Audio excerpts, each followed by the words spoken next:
here we are.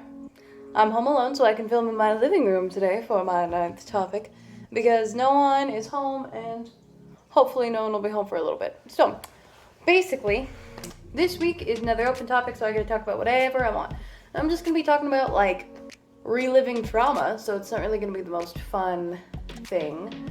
But one of my goals this month that I sadly did not meet was NaNoWriMo, which is National Novel Writing Month, where you're supposed to write 50,000 words in a month. And I've done it a lot of times, and I've never really completed it. But this time I got the furthest I ever had. But this year was also really different because I was writing a memoir. And the reason I was writing a memoir is because I've joked about it since I went through some really big, really, really bad things. Because it was a very unique story, I guess, to say the very least. But the thing is that I realized while writing, I've been writing about the hospital a lot too. When I was diagnosed with Guillain-Barré syndrome, and I was 6 years old, and I've been writing about that. I've been thinking about that, and it's not usually something I write or think about because it's really not that fun. So I came to a realization that it's really difficult to continue your daily tasks for work and for school when you're also kind of in this fight or flight response. Because I realized that I would go and sit in my room for a couple hours and I'd just write about trauma, and I'd write about all of those emotions I had during that time, and then I'd be drained. I'd be just completely wiped out because I would have to sit there and think about every single thing I went through again. And it's really hard to take yourself out of that trauma, and it's really hard to take yourself out of that fearful place. And I kind of knew that, but I didn't know it as deeply as I felt it when it happened, which was really not ideal. It meant that I did get thousands and thousands of words written, but it was also at the expense of me feeling okay. And now that November's almost done, it's just a couple days before Thanksgiving now, I kind of wanted to reassess what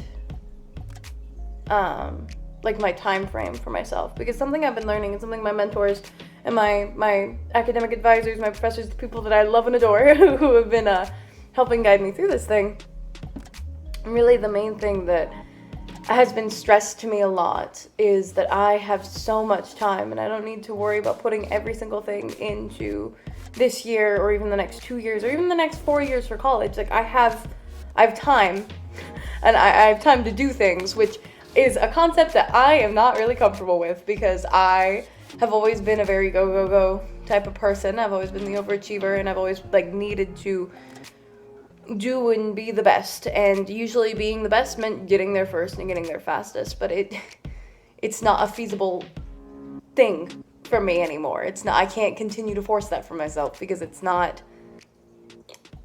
really painful.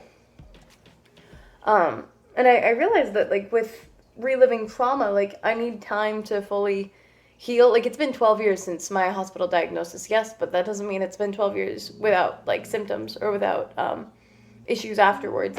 One of my legs, my left leg, is arguably the worst of my two legs. If I sit for too long, especially if I sit on the floor, if I sit with my legs crossed, sometimes my leg will just go numb from the hip down, and it's not a limb falling asleep. It feels like a limb being burned alive. It feels like being electrocuted.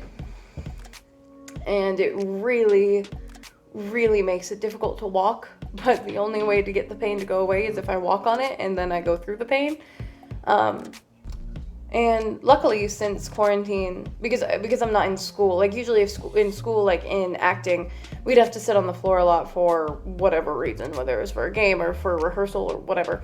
And usually my friends would have to help me wake my limb up, essentially. So I haven't gone through that, which is good because it would just freaked me out. But I can tell the more stressed I get, the more anxious I get, the more symptoms I go through.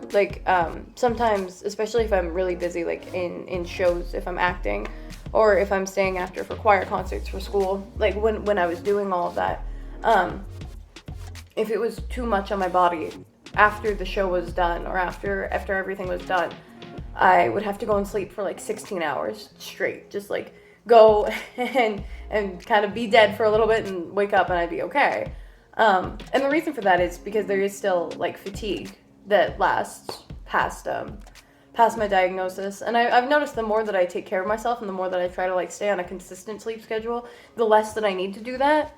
But I also know that my mental health plays a part in how much the physical symptoms affect me, because the more anxious I am and the more like panic attacks or anxiety attacks I have. I've had a couple in quarantine, but not as many as I thought I was going to have. But I did have one a couple weeks ago that was pretty not good. But basically, like, with all of that sort of stuff, it just, if I don't take care of myself physically, and then that starts leading to mental health issues, then it becomes worse with the physical issues. So, like, the more anxious I am, the more consistently I need to have that hard reset of 16 hours of sleep. I just call it a hard reset because it's like, it's really like if you have to, a computer's not working, you turn it off and you turn it back on again. And that's kind of just how it works.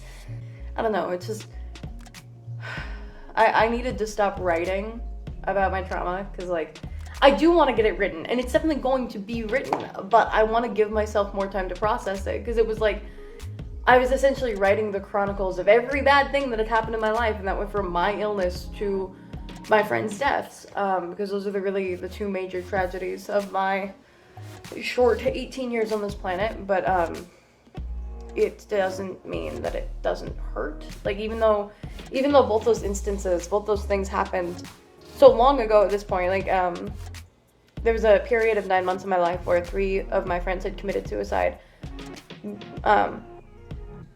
within those 9 months. And I had really only experienced one death in my family, so going from attending one funeral for one time, to attending a lot back to back, it was, it's not very good. But that happened 3 years ago, and since then I've grieved, I've mourned, and I've made peace with it. But writing about it hurts a lot. Putting all of those emotions into words is way more taxing than I thought it would be. And it was even worse because I had a time frame that I had to, like, get all my emotions out by.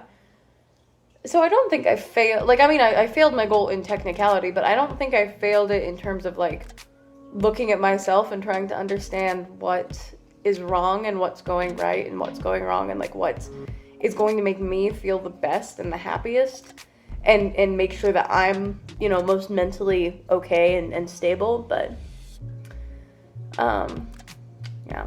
I think that what I'm learning this week is that reevaluating goals isn't always a bad thing. Because usually, like, if I don't meet a goal, I'm very hard on myself. And I mean, not just very hard on myself, but, like, I will internalize it. And then I will feel so awful for weeks and sometimes even for months about it. Because, like, oh, I failed this. It means that I am the worst person alive, which clearly isn't true. But it can be a little rough, like, to tell that to yourself and then not, and, like, actually believe it.